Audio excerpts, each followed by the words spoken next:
What is going on, guys? It's Ty here, and today I'm bringing you a bit of a different video. I'm going to be showing you everything it takes to get out of bronze, silver, gold, get to that elo you want, stop being stuck in elo hell, and progress up the ladder in 12 simple steps. The very first thing that you're going to want to know how to do is pick the right champion for climbing. I see so many people playing these champs that they're not skilled enough to play, and they can't do well, and they can't perform consistently every game. The key to climbing is you need to be consistent every single game. It doesn't matter if you pop off once in every 10 games, that's not going to make you climb. You need to be doing well every game if you want to climb. So I'm going to be giving you my list of champs to play in top, mid, and jungle to get out of elo hell. In the top lane, I've got 3 recommendations for you. Fiora, Jax, and Kled. Fiora, Jax, and Kled are all very simple champs to play. They're not too mechanically challenging, but they all have the potential to 1v5. They're all mobile and hard to kill, and they can all split push and just massacre everyone they want to. In the mid lane, I've got another 3 champs for you. Anivia, Veigar, Ahri. All 3 of these champions have great pick potential and continuous DPS throughout a team fight. Also, one thing that's incredibly important in a mid laner is wave clear. They all have great wave clear. There's nothing more annoying than trying to siege 5 up mid against an Anivia, Veigar, or an Ahri, and they just keep insta-killing all the minions with their AoE abilities. It's impossible to siege. These champs are great for solo queue. Even if they have 3 or 4 people mid, you're killing all the minions, they can't do anything. Especially in low elo, they're not coordinated enough to dive you, so you can just keep clearing the waves for days. Lastly, in the jungle, I've got another 3 recommendations for you. Warwick, Udyr, and lastly, Skarner.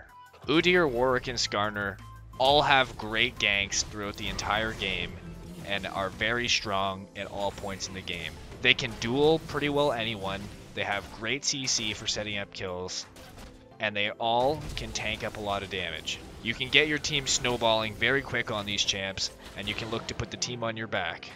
The next thing that's incredibly important for you to know how to do is pick the right runes and buy the right items for your champion. Whenever you're trying to pick up a new champion and you're not quite sure what runes to take, go to a site called probuilds.com. Once you get to ProBuilds, all you got to do is type in the champ you want to play. Say I want to learn how to play Jax. All I have to do, type in Jax into the search bar. Boom, click Jax. And then if I scroll down to the bottom, it will show me all the most popular items that the pros are building and show me the most popular summoner spells that the pros are taking. So it looks like on Jax, it's pretty much essential to get Titanic Hydra and Trinity Force and take Flash Teleport if you're going in lane. Obviously take Flash Smite if you're going in the jungle. Next, if you want to get more in depth, you can click on any given person. Say I want to learn how to play Jax against Fiora.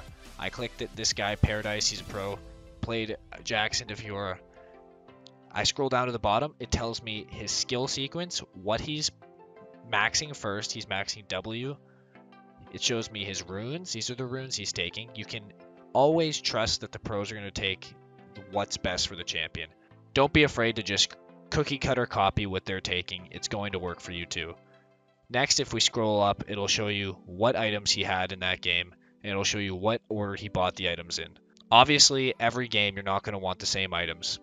If you're behind, you're probably going to want to tank up, and you're probably going to want to look when you die. Make sure to look at the death recap and see what kind of damage you're taking. If it's physical damage you're dying from, build armor. If it's magic damage you're taking, build magic resist. If you're tanky enough, if you think you're too tanky, you're not even close to dying in fights, maybe swap out a little bit of that tank for a little bit more damage.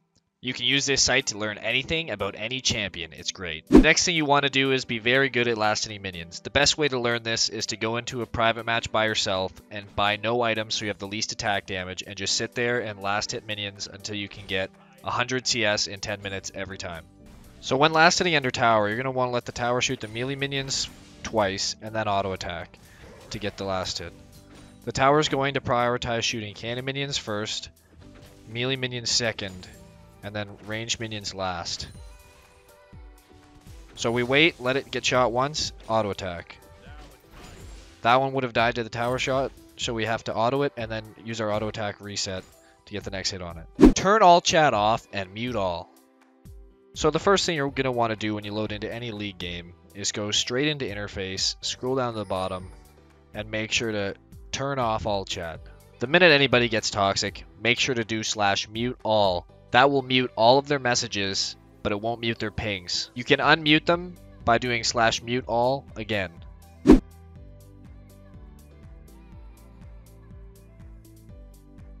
The next thing you're going to want to do is identify what kind of team comp you have. Our team comp, we have 2 good split pushing champions in Udyr and Jax. They also have 2 good split pushing champions. So it looks like what I want to do is be able to get stronger than Tryndamere and Irelia and be able to out-split push them and have my team group in either a 1-3-1 fashion or a 1-0-4 fashion, with me split pushing with teleport and these 4 grouping, or us 2 split pushing in opposite lanes and them grouping in the middle. Now that we've identified how we want to play the late game, we just need to work towards doing that and make sure to execute it. It is very important that when you go into a league game, you have a plan for the laning phase. You want to have the most CS in the game, you want to get the first tower of the game, you don't want to die to any ganks or 1v1s, you want to be able to get solo kills, and you don't want to have to rely on your jungler to win the game. One of the most important things you can do in any laning role is learning to trade at the most efficient times. When you see them use a damage ability to CS, look to trade. If they used it on a minion, they can't use it on you. When they go for CS, look to trade. If they're auto-attacking a minion, they can't be auto-attacking you. When you have a level advantage, look to trade. You have higher stats than them and more abilities than them. When you have a minion advantage, look to trade. If they try and fight back, your minions will attack them and they'll take mass minion damage and you'll win the trade. The next method of trading is CS trading. You know that they're going to go into last hit, so when they do, make sure to punish them. When she goes in for this last hit, I'm going to punish her. Just like that. She goes in for last hit, I punish her. She's going to go for that minion, I'm going to jump on her, and I'm going to try and kill her when she goes for that melee minion in the back. I also have 6 advantage, so she goes for it, I jump on her, and almost kill her. So she's standing behind the minion line, so she's going to take damage from the minions. So even though she has a level advantage on me, I'm going to take that fight because she's tanking my minions. That's using minions to your advantage. The next form of trading in lane is using your level advantage. I know I'm way stronger than her right now. She hasn't even hit 6. So I'm strong enough that I can tank this minion wave. And when she comes back to lane, I can kill her.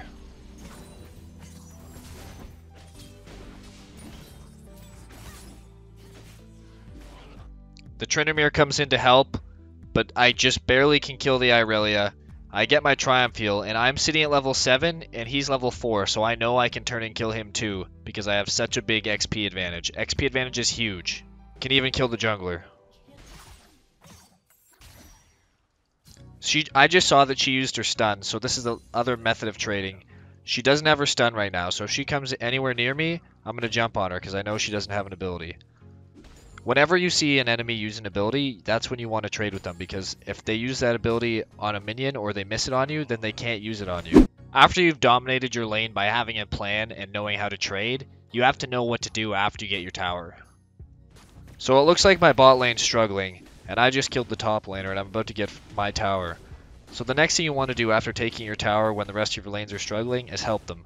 So I'm going to take this tower, I'm going to clear this wave, I'm going to base, I'm going to go bottom and help them take their tower. Now that I've gone bot lane, I can also get the bot lane tower. While taking their tower, the mid laner and support decide to roam down to try and stop me. This creates tons of pressure for my team, letting them have a man advantage elsewhere on the map. Now that we've taken out the bot lane tower as well, we can start looking to split push in whatever lane's available. When a game gets into the mid-late game, the most important thing you can do is play to your team comp's strengths. If you have a split pushing comp, communicate with your team and set up a split push. If you have a hard engage comp, group as 5, look to force down 5v5 fights to grind them down. If you have a poke comp, look to group as 5 and chip down towers and maybe pull out a 1-3-1 if they don't have hard engage. Remember when we said at the start of the game we want to evaluate our team comps? Well, this is exactly what I wanted. I wanted my team top lane and me splitting bot lane with teleport up. I'm playing to my team comp's win condition. One of the most important things for closing out a game is taking over vision control of neutral objectives. You want to look at the neutral objective timers and try to get control wards all around them when they're about to spawn in 1 minute. Work as a team to lay down the vision. If you aren't with that support that's supposed to ward, they're going to get picked off and killed, and you can't blame them. Once you have established vision control, take advantage of any pick you got on the enemy, and when they are out of position, take that opportunity to force down Baron. They won't have vision of you doing it, so you can either turn on them if they try and face check it one by one, or just take it for free. They have 2 dead, we have all the vision taken away on Baron. We want to nuke Baron down as fast as we can. They don't have vision, they don't know we're here, we can just nuke this down with 2 dead.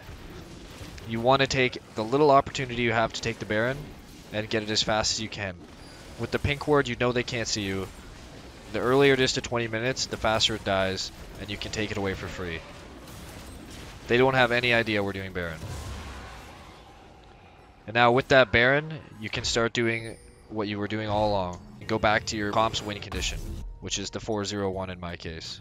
The last thing left to do once you get Baron is to just repeat step 10. Play to your team comp strengths with the added Baron buff, and end that game. So even though Jin wanted to suicide, we can still go with the split push. They're not going to be able to siege as fast as we can because we have Baron. So they can push up mid all they want, but it's not going to help them because they can't outpush us. They might even inhib us in 1 lane, but they're not going to inhib us in 2 lanes, which we're going to inhib them in 2 lanes. So it's going to be an even trade. You always want to make sure that when you're giving something, you're also taking something. And you want to make sure you're taking more than you're giving. So this is a highly worth trade. As long as they just back up, we can give that up for free. No, we could have just traded.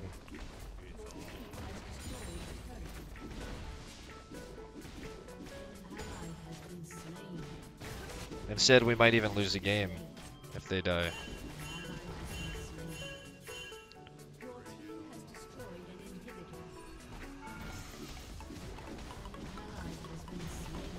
So they left me here to take their base, so I'm going to try and take it. Really, it comes back. I'm still going to try and take the base right in her face.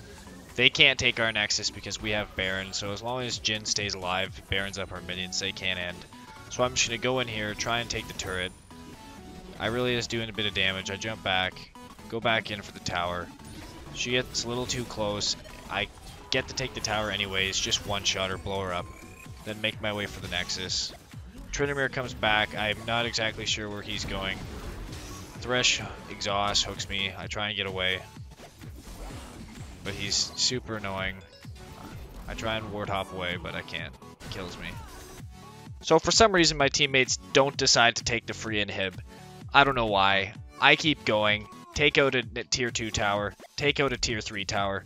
Get an inhib. Get 2 Nexus towers. Almost get the Nexus.